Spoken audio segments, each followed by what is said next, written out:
Our next speaker this afternoon, it's an interesting story how a man came over a beginning part of life challenges and now has dedicated his life with his wife to have a sanctuary for young women that are discerning a religious vocation, and Sal's working on it very well, and he's got a great story to tell. Sal Di Leo and his wife Beth founded St. Francis Lodge in 1999 as a free retirement center where nuns, priests, and others can reflect and rest to enhance their lives and work. His published memoir, Did I Ever Thank You, Sister?, rooted in the childhood experiences in a Catholic orphanage, is available worldwide and is now being adapted into a major motion picture, House of the Lion. The proud father of 2 adult daughters who has successfully left the nest, Sal has been married to his wife for 44 years. He is a 1977 graduate of the University of Nebraska-Lincoln and is a semi-retired business development consultant. Sal will be sharing his story, which includes the way in which the Franciscan sisters took him in as an orphan, influenced his life, and changed him. His mission through the film project House of the Lion is to promote religious vocations for women as Catholic sisters. Sal's goal is to encourage young women with heart to serve God and to help them see the life of a Catholic sister as a beautiful call to fulfill their lives in Christ by serving humanity and witnessing to the others the gospel of our Lord Jesus Christ. Mr. Sal Di Leo.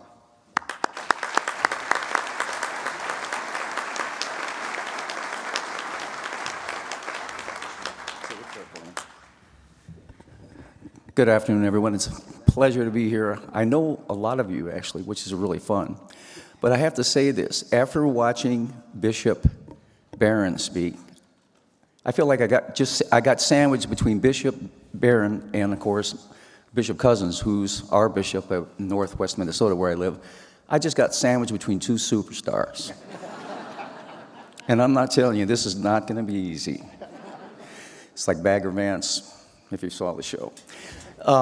First of all, I'm going to try to cram almost 72 years in about 30 minutes. And I promised I would keep it right at that because we do have a tight schedule. And so I'll be moving fast. I talk fast. I'm hyper, so bear with me. On a real cold March day in 1963, my father ran out the back door, literally walked out the back door and drove away and left my mother with 8 kids in a house in Joliet, Illinois, in the middle of the winter, no food, no heat, no electricity, and no hope. I was, at that time, 8 years old, and we were hopeless. He had run away before, and this was the time he ran away forever. At that time, I was going to school at St. Bernard's School on the east side of Joliet, and we didn't have any food in the house, so we kids would go knock on the door of the convent, which was run by the Franciscan sisters in Joliet, Illinois, and we would beg for food. One of the sisters there, my brothers and older siblings were embarrassed about it. I was hungry. I had no pride in it. I was hungry.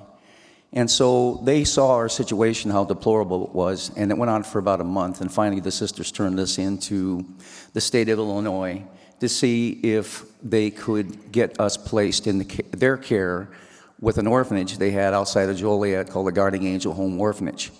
For those of you from Minnesota, these Franciscan sisters of the Third Order in Joliet are the same sisters that came up and helped found the Mayo Clinic. Now, I'm very familiar with the Mayo Clinic. My wife's father was a physician there. Her grandfather was the founder of the cardiology department. I'm very fortunate to have married into the family I am, but I know there's a tremendous amount of history connected with these women and what they've done for this state and the world with medicine. But anyway, after about a month, we were taken away. My mother went to court to try to hang on to us, and she lost custody. And so one day, a sheriff and a caseworker, Mrs. Doherty, came to the house with a station wagon, and she came to take 6 of us to put us in the care of the Franciscan sisters at the Guardian Angel Home. 2 of my brothers ran out the back door and became street children. Their lives turned out very different to mine. The youngest of us, the 4, my brother Mario, my sister Maria, and I was 3rd. I was 11th out of the 12 kids, by the way, in our family. And my younger sister, Kitty, were put in the care of the Franciscan sisters. When we got to the orphanage, the first thing they did was send us downstairs in the basement, and we were divided by girls on one side of this old building. It was like a castle out in the middle of nowhere. It's a self-contained community built about 1917. We had cows and pigs and chickens and an orchard. It was a self-contained community. But we had to go downstairs in the basement. They shaved our heads. We had lice. We were dirty, malnourished. Had us take showers, gave us clean clothes, which I hadn't hardly ever seen, and brought us up into the cafeteria. It was about 2 o'clock in the afternoon. And one of the sisters came out in a white habit. She was the nurse. She brought a tray over. We sat at a table and put it in front of me, the old military type trays. It's all divided in little pieces, and I'll never forget what was there. Roast beef with gravy, mashed potatoes with gravy, canned green beans, peaches, a piece of bread, and then she put a little thing of milk down, and she put it in front of me. I don't know why. And I looked up at her, and I said, "Sister, is that all for me?" She said, "It's all for you, Sal." It's one of the first times I ever seen more than one thing on a plate in my whole life. We were always hungry, always poor, always dirty. And then after we had lunch, the head sister came down to see us. We were sitting in the cafeteria. We were crying. We were afraid. And she said to us, "I know you're upset. You've been taken away from your mother. Your lives have been difficult. We're going to take care of you now. We're going to love you the best we can. We're going to teach you who God is. We're going to educate you. We're going to teach you how to work." And then she said, "The rest is up to you." She empowered us. And we got it. Over a period of time, at first it was very difficult to be away from our mother. We always wanted to be with her, but she came to see us once in a while, and it got to be less and less and less. And so when we did get to go see her at her home, she moved south of Joliet to Kankakee, Illinois. We actually couldn't wait to get back to the orphanage. It was clean. We had continuity. We had beds with sheets, which I had never seen before. We had an environment of a bunch of other kids in the same boat. We were all kind of in the same boat, so it was kind of nice. But we could see her situation was worse than ours. And so we began to emotionally remove ourselves from that connection to that life, which we left.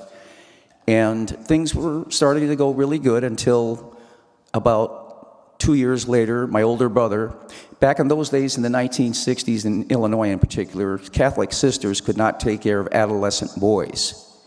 And so they could only keep us until we were 14 years old. And so my brother Mario was graduating from 8th grade in 65, and they told us they were going to send him out to Nebraska, to Boys Town. And I never heard of Nebraska, never heard of Boys Town, and it was a devastating day. My brother was my hero. For any of you who have had an older brother that took care of you, my brother Mario was that guy. My sisters, I loved him, hung around, but he was the guy I hung around with all the time. They took him to the airport. I'll never forget it. Sister put him in the station wagon, took him to Chicago. At night, on a Saturday night in the summer when this happened, usually we could get outside after dinner and play, hang out on the playground, do the things we did, and then we had to come in around 6:30. I didn't come in. Sister saw me when she came back from Chicago out by the apple orchard. She left me alone. She knew I was upset. I was crying, and I was sitting under an apple tree. All of a sudden, I looked down, and there's a pair of brown shoes standing right in front of me with a brown habit. I look up, and it's Sister Paul Corman, an amazing woman. She made me stand up. She grabbed me by my chin and made me look her in the eyes, and she gently did. And she said, "Sal, I know you're sad. You lost your mother first. You lost your family. Now you lost your brother." She said, "But I want to tell you something." She said, and I was going into 5th grade, "Everybody in life is dealt a bad hand in some form or fashion." And then she said, "But those who do well will do the best with what they're given." And then she empowered me. She said, "And I know you will do better than your father." And I got it. The light went on. I said, "Sister, you mean I don't have to be sad?" "No." "I don't have to be angry?" Because I was an angry kid. "No. You have a choice in this." And from that day on, I realized I do have a chance to do something, even though I was young. I put my head down. I wanted to start studying, wanted to go to school and do good things and go somewhere that someday I could leave behind me the insecurity and the terrible life that I was born into. And things were going good, and then finally she decided this was a brilliant woman. These orphans are living out of town, out in the country, away from regular kids and regular families, and they need to know how society works. They're too institutionalized, as she said. And so she convinced every priest in Joliet, Illinois, to take so many orphans, to buy the uniforms for us, and she got a bus. There wasn't a priest in that town that was, they used to run when they saw Sister Paul coming. Every businessman in that town, if they saw that woman on the street, would grab their wallets and run out the back door. She got us a bus. She got us a band. She got us band uniforms. She took us to the Kahn Music Factory in South Bend, Indiana, and I'll never forget, for a tour. And the president of that company met this nun with all these orphans in this bus. The first thing he told her is, "Sister, no matter what you do, I'm not giving these kids free instruments." By the time we finished that tour, every one of us had an instrument in our hands. She was something. She was very forward. She was my first mentor. She's an amazing human being. And she had a big impact on my life and all of our lives.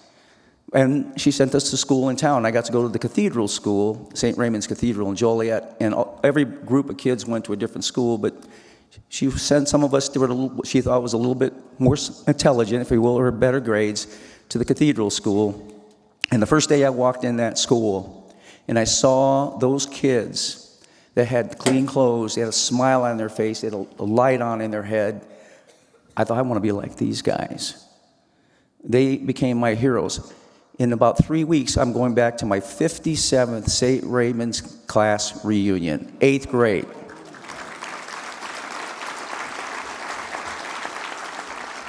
Who other than Catholics go back to their 8th grade reunion? I'm supposed to be in Lincoln, Nebraska today for my 47th University of Nebraska reunion. Hopefully they will beat Michigan, but I haven't been checking the score because I was too nervous listening to Bishop Barron. But anyway, I got to school, got to see what these kids were like, and they were great. They were nice kids. They were the rich kids, as I call them. But they were kind to me and kind to the other kids, and they gave us a sense of hope. The anger started leaving. I started feeling good about myself.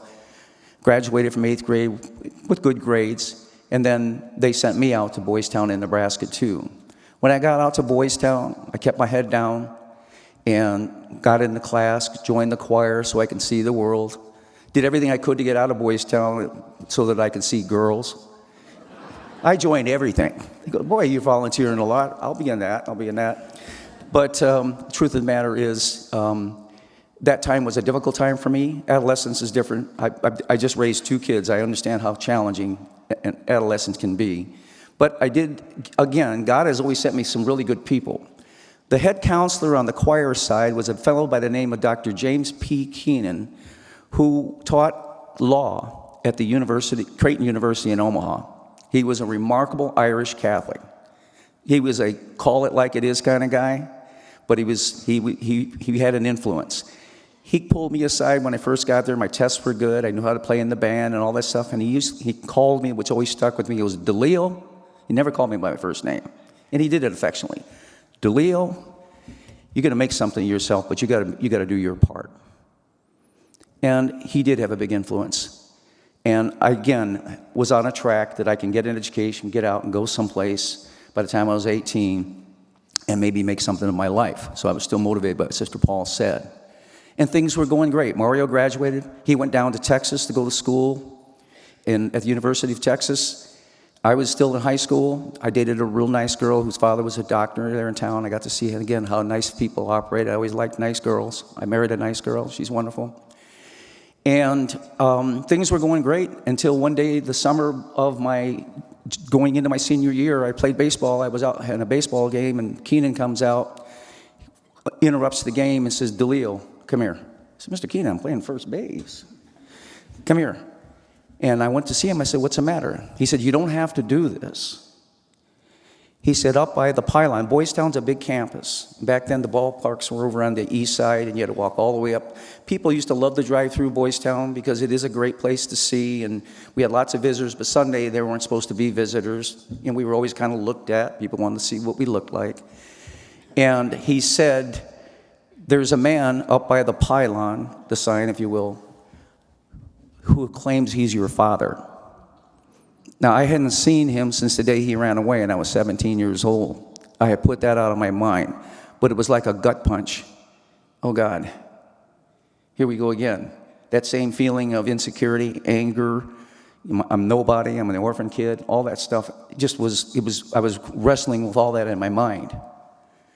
So he said, you don't have to go, and don't forget something. You're not that kid that he left. He was pretty cool. And I thought about it, and I thought, I need to go see who he is. So I walked up to the pylon. It was about a 15-minute walk. And there, leaning against the car, with long, stringy hair, greasy, no teeth, with an old woman that looked the same way, it wasn't our mother, with a rusted-out old car, with two ferocious, starving dogs just screaming through the window and barking back and forth. And when I saw him, I could hardly face it. And so I looked at him for a minute, and I said, what do you want, Dad? He said, we come to get you out of here, boy, with his broken Sicilian accent. And I said, well, what are we going to do, Dad? He said, we're going to go chop wood in California. And I looked at him and realized I finally saw him through the eyes of somebody looking at him different than just my dad. And I said, I don't think so, Dad. And I turned around and walked back. I didn't see him again until he was in a casket years later. But I went back, but that thing was such a reminder. It took me a while to get my head back straight. Keenan helped me. I graduated from Boys Town. I had the help of so many good people. So Jim Keenan and some other good families in Omaha helped me enroll at the University of Nebraska in Lincoln. I went down to school, put my head down there, studied, got a degree. Nothing fancy. I became a teacher and a coach, but I was happy. I felt like I was going someplace. But when I graduated, I noticed all my friends had other plans and aspirations. Most of them, again, came from good families in Lincoln. They were either ranchers, farmers, or they all came from good families from Omaha, whatever. A lot of them went on to graduate school, dental school, law school. They were going someplace, and I felt like I was being left behind. I started feeling that insecurity again, that anger started coming back. I taught school, was picked as the teacher of the year, coached, our team did good, but I was only making $7,900 a year. I could barely pay my rent, drove an old car, and I started to realize I'm really not going to go anywhere. I need to make a lot of money. And I switched to flipped the switch. I thought, if I could make a lot of money, everything is going to go away. I took a job, I saw in the paper, for $1,200 a month plus bonus for a company that had a license to steal. It was legal, but it was so unethical. But the money was good. So I took that job, and that day I began to sell my soul. I was good at it too, by the way. Within a period of time, I was raised from assistant manager, store manager, to district manager. And the game was, we would rent televisions to poor people, and I was a poor person. I was renting to the same people that I came from, a lot of them on welfare. We'd rent a $127 TV to somebody for $1,700 over 18 months. And as soon as they missed one payment, when this guy was training me, he says, as soon as they miss one payment, go get it back. Get your assets back. Put it back out there again and keep it going. It's like an oil well. But I knew it was wrong. But I made myself look at the money. I started driving a nice car, living in a nice apartment. I thought I was going places. Then I met my lovely wife, who had come down. She had a wonderful family. She went to SMU undergraduate school. She ended up getting a master's at Vanderbilt University. She's a beautiful, kind, loving woman. Somehow I convinced her to fall in love with me, and we fell in love. I got a hold of investors through her family, because they're all doctors, Mayo Clinic doctors, and all kinds of physicians in the family. Was so good at the business, we ended up moving south to Louisiana, where Uncle Charlie was a doctor, and I was able to raise a lot of money. I was very good at raising money and very good at the business. And I started my own rental business. Beth and I were married. We ended up having a couple kids. I started building a company. Things were going good. I decided we were opening up 1 store, 2 stores, 3 stores, 4 stores. I opened up a franchise company. I was growing really fast. My investors were getting very nervous. They started saying, hey, Sal, slow down. You're growing too fast. You're not going to be able to control all this. To make a long story short, it went up real fast. And I told my investors one time in a meeting, hey, if you guys want out, get out. I'm the business. It's not your money. And there wasn't a person in that room that respected me or liked me. And that's the guy I became. Unfortunately for me in one area, but fortunately God stepped in. The business went up real fast, and it was all based in Louisiana. The banks, I can go and get $1 million, $5 million, $10 million, whatever I needed. It was all based on oil. Everybody knew Uncle Charlie in town, so there wasn't a banker in that town that wasn't going to give me money. But the economy changed. Oil dropped from $86 a barrel down to about $8 a barrel almost overnight, and then Reagan deregulated banking, which means the Louisiana banks all their assets could be purchased by the New York banks and the bigger banks. And soon it happened. And I got a call one day from my new banker, took me to lunch and said, we're calling your note. I said, my note? I mean, I got an $8 million line of credit. What are you talking about? We want it in 30 days. I said, why? He goes, we don't like your business. I had no friends. The only person standing next to me was Beth. I hired an attorney, Chapter 11, try to protect myself.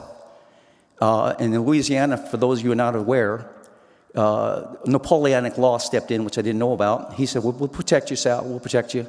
I went into bankruptcy court, come home after the court hearing, and there's a sheriff in the driveway towing our car with Beth outside with two little girls crying. And I told the sheriff, what are you doing? I called the attorney. He said, Sal, we can only protect the business, but in Louisiana, you can't protect your personal assets.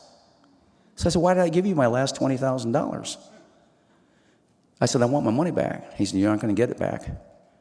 So we got an old car. She drove to the store, and it hit me that I was doing exactly to my family what my father did to us.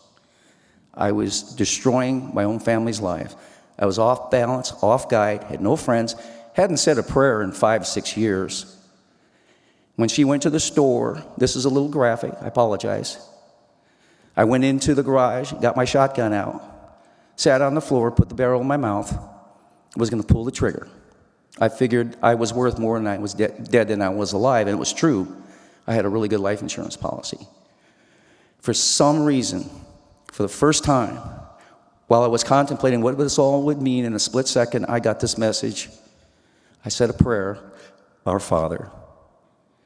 And then I got this message, and I could hear it in my head to this day. Call Sister Paul.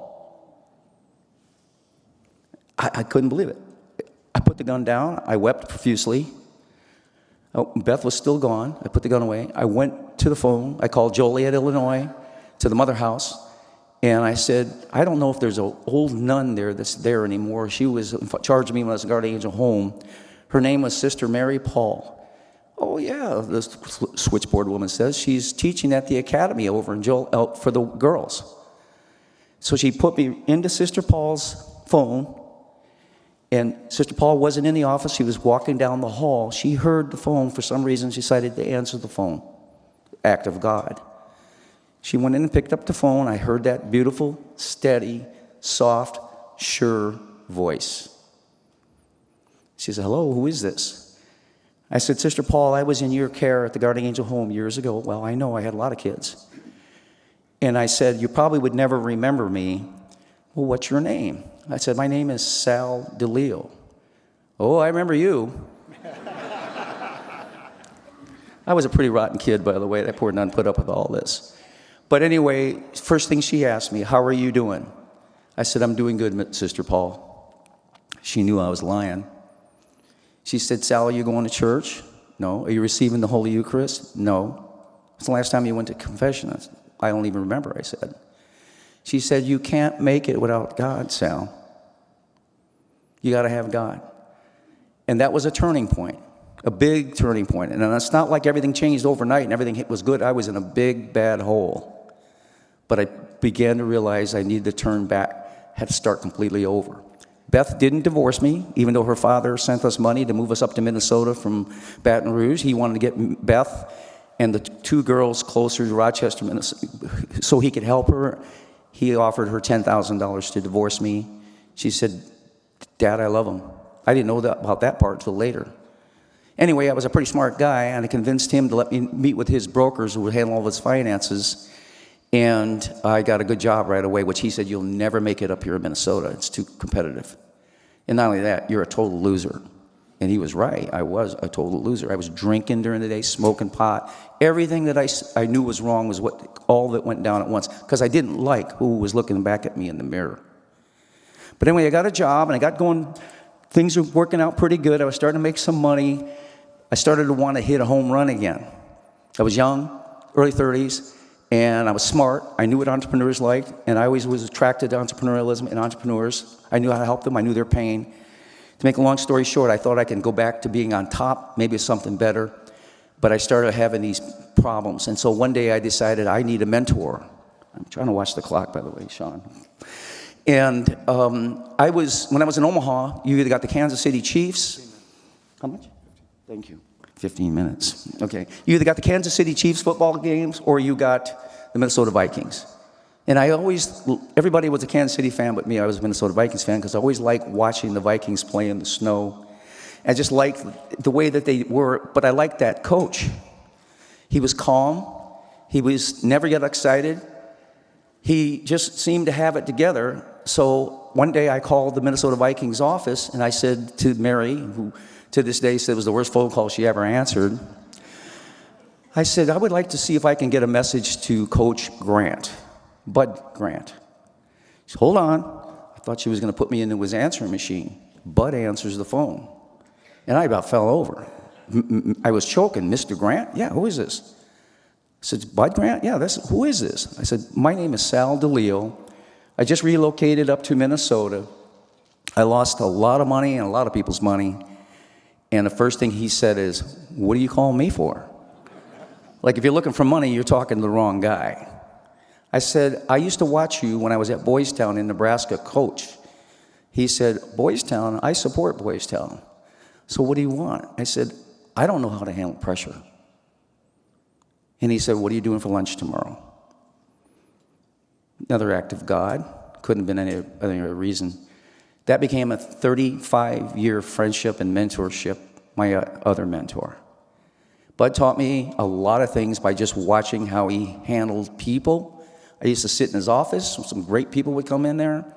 But he showed me how you make decisions, which is just exactly what Bishop said before, based on a set of priorities. And I didn't know what those priorities were.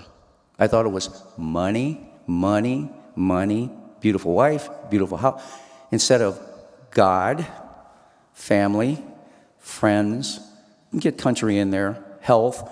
He helped me reshuffle my priorities to teach me a system to make good decisions so I wouldn't fall apart again, exactly what Bishop said. And I began to do it, and things went well. And about 10 years later, I was doing good, back in a nice little house. The kids were in high school. Everything was going good. But one day I went to his office, and I said to him, Bud, I'm still having problems with my childhood. He said, what do you mean? Everything's there. And he was so good to my wife and my children. He was amazing. His whole family took us kind of in as their orphans, if you will. And I said, what do you mean, Bud? You know my old man ran away. He knew everything about me. And you know I was in that orphanage. And then he said to me, with those eyes of his, those you know him, what were your options, Sal? I said, what do you mean, Bud? I didn't have any options. Did those nuns have to take you in? No. Were you better off where you were at, 3 squares, fresh, clean sheets, and clean clothes, than where you were at before? I said, well, of course you know that. And then he hit me right in the gut. You're feeling sorry for yourself. Maybe you ought to go find those nuns and thank them. Maybe you ought to go find all the other people that helped you along the way instead of you being pulled down into something that you can't fix anyway. And it was like someone just flipped a switch. I started looking through my life through the lens of gratitude. And everything else since then has been affected by that. I wrote my book in 1999, which was my memoir. That same year, we founded St. Francis Lodge for women who are discerning. I said, we need more nuns in this society. We need more sisters. Nothing wrong with priests, but we need sisters. Thank you. Bishop Cousins is right here. If I'm in trouble, I better leave this place quick. He's our bishop. He's a great bishop, by the way. But anyway, it was for them to discern, and it's free. We've paid for it. It's a simple little, tiny little respite. It's nothing fancy. But we always let people stay there, use it. no agenda. We got a pretty little chapel, Stations of the Cross. We got boats and canoes. We've had all kinds of women come from all over the world now over the last 26 years. We love it, the fact we're getting a lot of young orders of women who are discerning, who want to wear the habit again, which I absolutely love, who are dedicated. And we've graduated some sisters and some priests through our program. We say we graduated, and we didn't. We were there in their formation, and we feel God has blessed us. We've received way more than we've given. And that's been our sole mission, and it's been really wonderful. And so in 1999, I wrote my story, sat down in 6 days and wrote it, sitting in the bathroom, crying, laughing, make me happy. For all of you, you should write your own story because everybody has a book. But it was very healing for me. But again, I looked through it, I saw the lens of all along the way the dots were connected. Not long after that, I got a call. I gave it to Bud, the first person to read it. He liked it. He liked the title, Did I Ever Thank You, Sister? I started making copies, and they got spread around. Next thing I know, people are buying them. They want to buy them. And then I get a call from a producer in Hollywood by the name of Robert Redford, who just passed away. In 2002, he sent out a woman to come out to hear me, wanted my story. He read it. And when she sat down and told me how she was going to write the story, I said, there's no way. She took God out of the equation. It became just a fairy tale. And so for almost 20 years, I have been struggling with, do I want this to be a film? I want it to be accurate. St. Francis Lodge was our mission. I'm a consultant with large construction companies. I've got a good living. And so I fought, but I wanted that story to be told the way that God wrote it and the way it should be told. And now we finally have a young producer at the University of Mary, of all places, in Bismarck, North Dakota, who is absolutely wonderful with Canonical Productions, who's going to produce it. So my story is this. Mentoring is an amazing thing. I was mentored by Catholic women who did everything God asked them to do, and they didn't ask for anything in return. So my mission is to promote religious vocations for women, and of course now for men through our mission, as well as the film. So we hope it happens, and I'm hoping we make enough money we can buy buildings on either side. I'm trying to debate now that I'm 71, Beth 74. If we're getting too old, maybe we can find another young couple to be our host. We don't know. But it's God's property, it's not ours. So anyway, we're all about that. I'm all about gratitude. And I will say this to you, like I say to every group that is serving, your mission is remarkable. And I know many of you here personally and why you're here. It's a beautiful, unbelievable mission. So I'll say this to you, just like everybody that's helped me along the way, don't stop giving. Everything you have given and will give has and will be received. You are making a difference. And God bless you. And I'm going to show you 2 quick videos. Can you cue the first one, please? This is a little 15-second thing or 30-second thing I did at our little mission, St. Francis Lodge. I hope it comes up okay. There's hardly any sound, so you have to pay attention.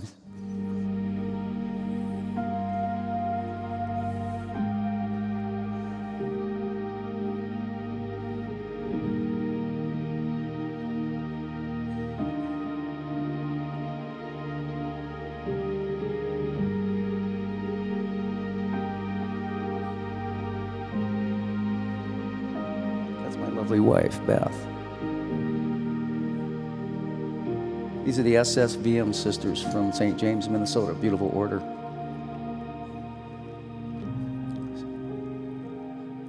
So we're out in the woods, all nature. It's quiet. It's peaceful. Hopefully you get to renew your spirit.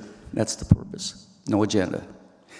The second one I want you to see real quick is how we're going to tell our story and why we're telling it in a film. Pray about it. We're getting close now. It's called House of the Lion. My name is Daniel Belinsky, and I'm the founder of Canonical Productions. Based out of North Dakota, we make high-quality cinema with a focus on true stories of courage, perseverance, and redemption. We made 3 feature films in the past couple of years: A Heart Like Water, Sanctified, and End of the Rope. We have 2 features scheduled for release later this year and a whole development slate of films to follow.